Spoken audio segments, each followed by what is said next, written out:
kantor. Ini yang kami sedang upayakan terus. Kemarin kita mengirim lagi 768 siswa untuk IPDN untuk membersihkan Aceh Tamiang. Kemudian juga jalan darat, mana yang jalan yang sudah berfungsi baik, kemudian ada yang juga yang temporer, jalan daerah, rumah ibadah, fasilitas pendidikan, kesehatan yang termasuk yang tercepat karena semua RSUD-nya sudah berjalan lancar, puskesmas ada ratusan juga sudah beroperasional kembali, tinggal ada lebih kurang 21 puskesmas pembantu yang sedang diberesin oleh Bapak Menteri Kesehatan. Nah ini pekerjaan terus jalan terus. Saya menghargai betul upaya dari TNI Polri yang bergerak tidak berhenti, kemudian juga BNPB, ya, semua bergerak. Menteri PU luar biasa, ya, beliau tadi malam saja ada banjir lagi di jalan nasional yang menghubungkan Benar Meriah dengan Biren, ya, jam 6 sore kemarin, tapi jam 9 tim dari Kementerian PU sudah turun, dan tadi pagi saya dapat laporan dari Wagub Aceh, Pak Abdullah, video-videonya diberikan pada saya, sudah bisa dilalui, meskipun kondisinya kurang begitu bagus ya, tapi ini kecepatan perlu. Nah berikutnya kami juga sudah menyampaikan bahwa ada beberapa pengungsi yang masih di tenda. Saya sudah menyampaikan tidak pernah kita menyampaikan semuanya sudah nggak di tenda, enggak, tidak 100%. Mendekati iya, mendekati.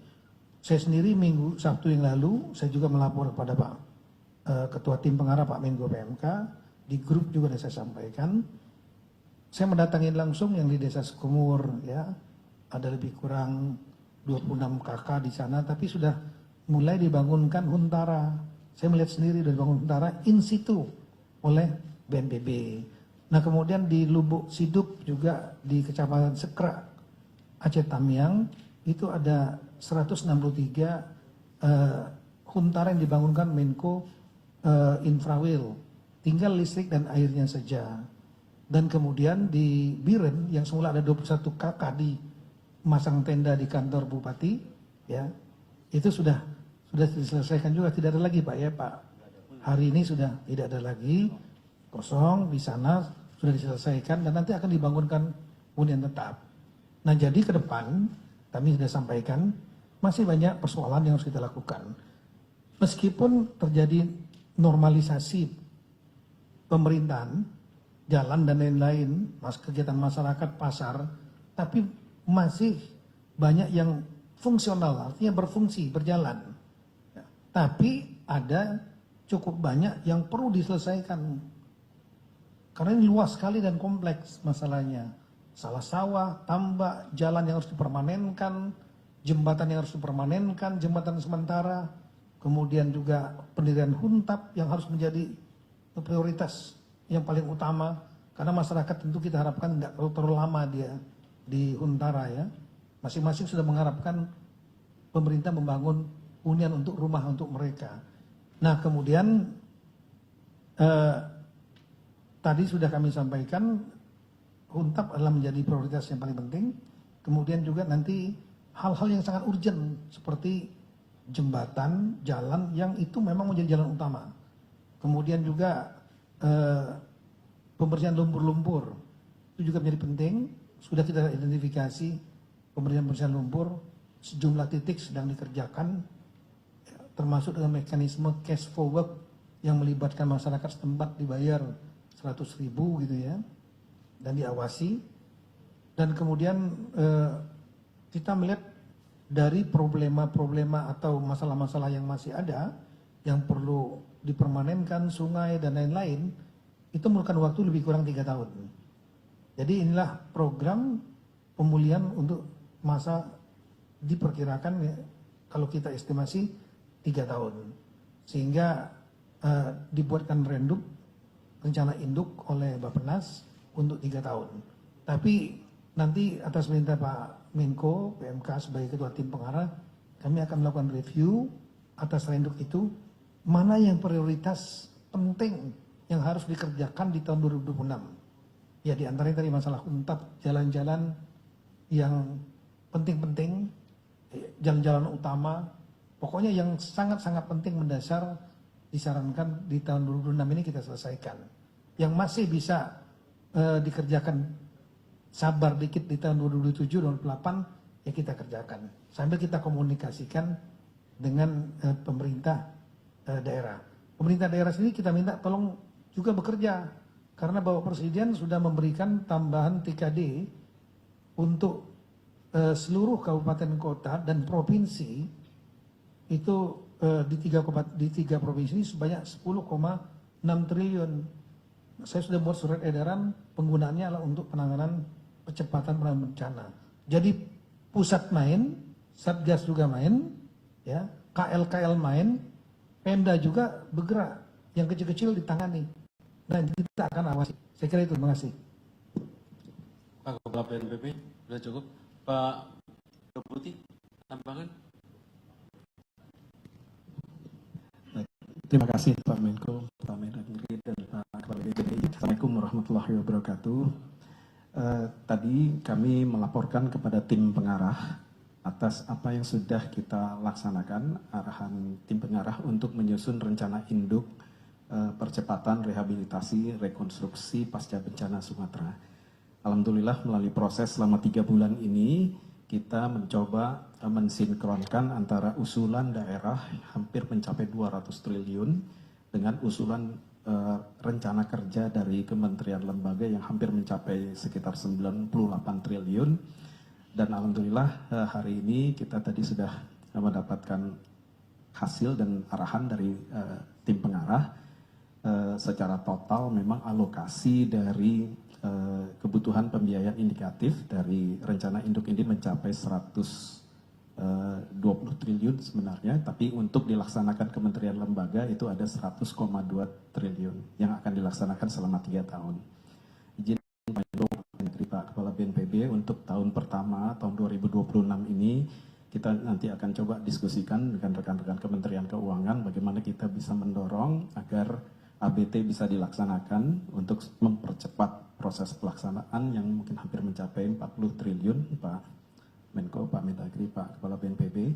Dan ini yang mungkin nanti kami akan segera kumpulkan kembali, ada 23 kementerian lembaga yang tentunya nanti akan kami share informasi pagu dan sebagainya sehingga mereka bisa langsung memfollow up usulan kepada Kementerian Keuangan. Dan khusus untuk 2027 kami juga nanti akan diskusikan dengan teman-teman kementerian lembaga untuk segera memproses melalui RKP 2027 dan RAPBN 2027.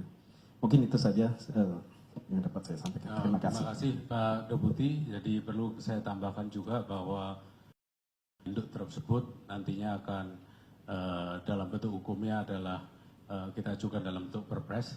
Jadi sekarang masih dalam proses finalisasi dan kemudian diajukan oleh Kementerian PPN Bappenas untuk diterbitkan dalam bentuk perpres yang menjadi acuan kita untuk penganggaran dan tahun 2026 tadi kita sepakati mana yang diprioritaskan itu akan direview ulang oleh Ketua Tim Pelaksana dan bersama dengan Bappenas dan KL terkait termasuk BNPB dan kemudian secepatnya itu akan segera dialokasikan sebab sekali lagi kecepatan adalah sangat penting dalam penanganan bencana.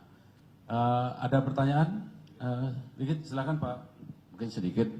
Jadi rekan-rekan media sekalian tadi sudah dijelaskan secara rinci oleh Bapak Mendagri. BNPB adalah salah satu wakil dari Satgas. Tapi kami izin menambahkan bahwa apa yang diperlakukan di Sumatera Barat, Sumatera Utara dan Aceh ini sama juga bagi warga negara Indonesia yang terkena bencana di tempat lain.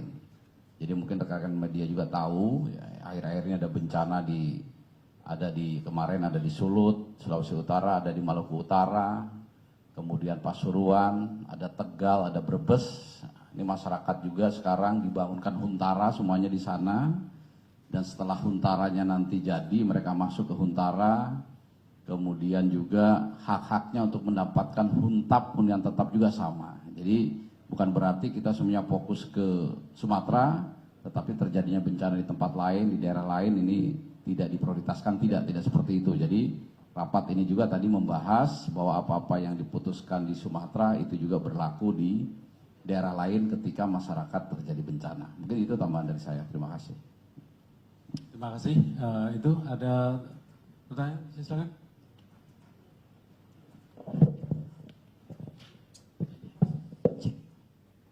Izin Pak Menko, Pak Menteri, Pak KBNPB dan Pak Deputi, saya Rizky dari Tempo. Pertama dari untuk Pak Menko, Pak, dari sebagai tim pengarah kan tadi ada beberapa pengungsi yang masih di tenda, Pak, ya, ada 26 kakak. Kira-kira apa dorongan percepatan dari tim pengarah seperti apa tuh, Pak, untuk 26 kakak ini nanti biar tidak lagi ada di tenda. Izin Pak, ada pertanyaan lagi mungkin untuk Pak Kasatgas juga, Pak, ya. Kan tadi yang jadi utama adalah pembangunan hunian tetap, Pak, ya, hunian tetap. Yang kita tahu kan skemanya ada dua tuh, in situ dan komunal.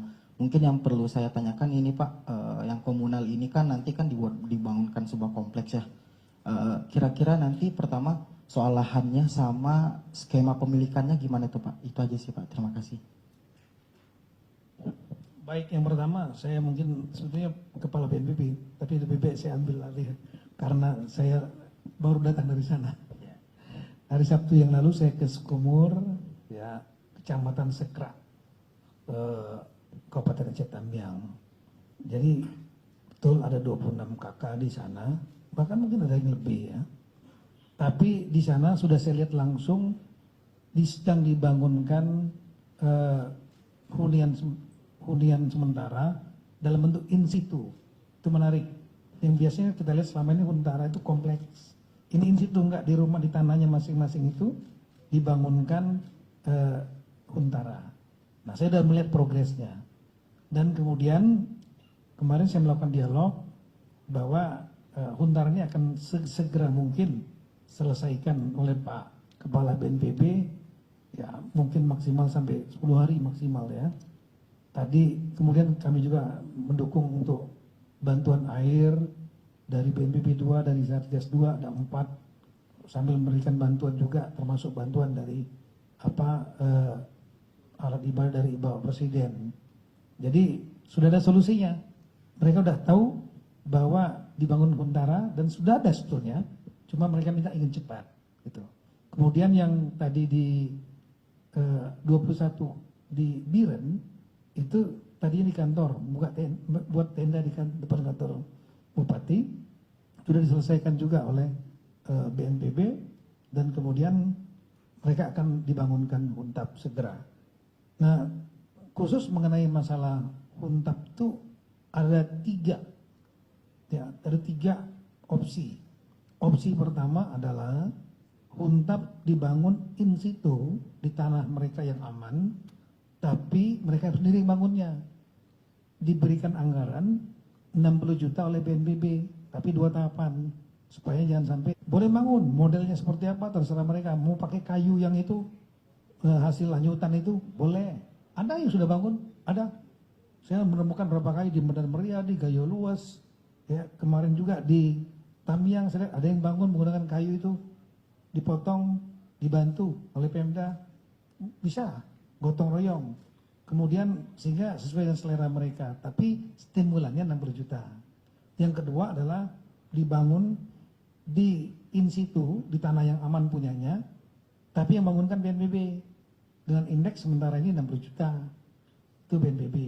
Yang ketiga adalah mereka ingin satu komplek, umumnya yang dipilih ini adalah mereka yang relokasi. Misalnya daerahnya itu pinggir sungai yang rawan, pinggir jurang yang rawan. Nah, itu mereka minta, Pak, kami relokasi saja. Nah, itu dibangunkan kompleks, tanahnya, Pemdanya nanti menginventarisir ada nggak yang punya pemerintah tanahnya, punya desa atau punya kecamatan, punya kabupaten, provinsi, perintah presiden, semua tanah pemerintah, termasuk BUMN, ya, termasuk juga yang HGU, prioritaskan untuk korban bencana. Nah, itu ada beberapa yang sudah disiapkan oleh Pemda, dari tanah Pemda, ada juga yang punya BUMN, sudah dikomunikasikan, ada juga yang nggak punya, pemerintah nggak punya BUMN di situ, tapi kemudian ada HGU kebun sawit misalnya, nah sedang dikomunikasikan. Nanti kalau kesulitan saya nanti akan ke Menteri ATR BPN. Karena prinsip dasarnya itulah tanah punya negara. Mereka hanya memiliki hak guna usaha. Tolonglah terketuk hatinya untuk masyarakat. Kalau tanahnya sudah, ya yang membangunkannya adalah Kementerian PKP, Pak Marwan Sirait. Kami sudah banyak komunikasi, rapatnya mungkin 2 kali seminggu dengan beliau. Tim beliau pun sudah turun di lapangan. Terima kasih.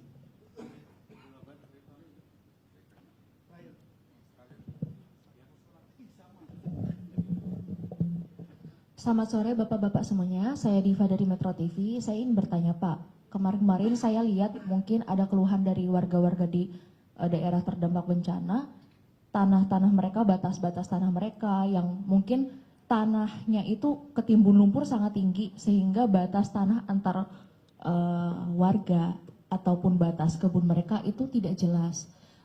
Mereka juga mengira-mengira gitu membatasi dengan benang atau apa.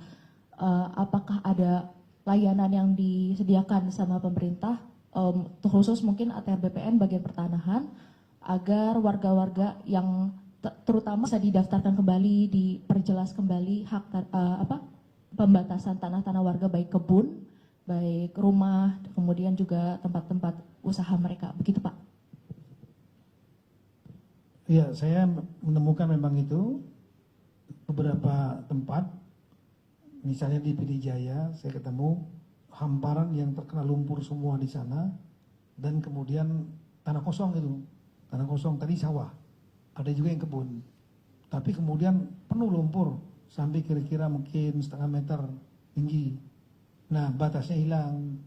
Nah ini saya sudah menyampaikan ditangani oleh Pemda kerjasama dengan BPN yang ada di kabupaten itu. Mereka memiliki data. Kalau nanti kesulitan bisa menggunakan citra satelit ya untuk mengetahui batas-batasnya itu. Tapi saya juga dengan izin Pak Menko dan izin Pak Menko kalau berkenan juga untuk ke Pak Menteri ATR BPN supaya Pak Menteri ATR BPN Pak Nusron nanti bisa memerintahkan seluruh jajaran beliau karena BPN ini di bawah langsung vertikal kan di bawah Menteri ATR BPN mungkin mengeluarkan semacam surat instruksi apapun juga kepada jajarannya agar proaktif bekerja sama dengan Pemda masing-masing untuk menyelesaikan permasalahan tanah, batas tanah dan sekaligus juga membantu sertifikat yang hilang di Kemendagri. Saya sudah membuat langkah-langkah itu proaktif. Jadi saya turunkan 3 tim Dukcapil dari Kemendagri untuk mengurusi dokumen-dokumen kependudukan mereka, KTP, KK, dan kami punya data, punya basis data di server kami. Jadi mau hilang pun nggak ada masalah. Karena apa? Karena dari data itu kami memiliki cukup dengan wajahnya atau sidik jarinya itu sudah terkonek di seluruh Dukcapil seluruh Indonesia, Dinas Dukcapil Indonesia di bawah Pemda itu sebentar saja mereka bisa memproduksi, memprint kembali KTP, KK, kemudian akte kelahiran dan lain-lain itu dengan sangat mudah. Nah jadi hal yang sama tentu kita harapkan untuk masalah pertanahan dengan Kementerian ATR BPN. Ya, di dalam tim pelaksana itu ada bagian yang khusus pendataan. Di situ ada BPS untuk data statistik, tetapi juga ada data geospasial, makanya ada ketua BIK juga masuk di dalamnya. Dan kemudian ini melayani termasuk untuk kepentingan lingkungan, jadi makanya Kementerian LH, Kementerian ATR BPN juga masuk ke bagian pendataan. Jadi kita konsolidasi data itu mengoverlay berbagai macam dimensi data, baik itu data statistik maupun data geospasial, termasuk tadi yang dibicarakan. Jadi nanti kami tim pengarah akan juga memberikan atensi khusus untuk ini, tentu saja melalui ketua tim pelaksana. Saya kira itu saja ya. Mohon maaf ini sudah mendekati maghrib. Terima kasih. Assalamualaikum warahmatullahi wabarakatuh.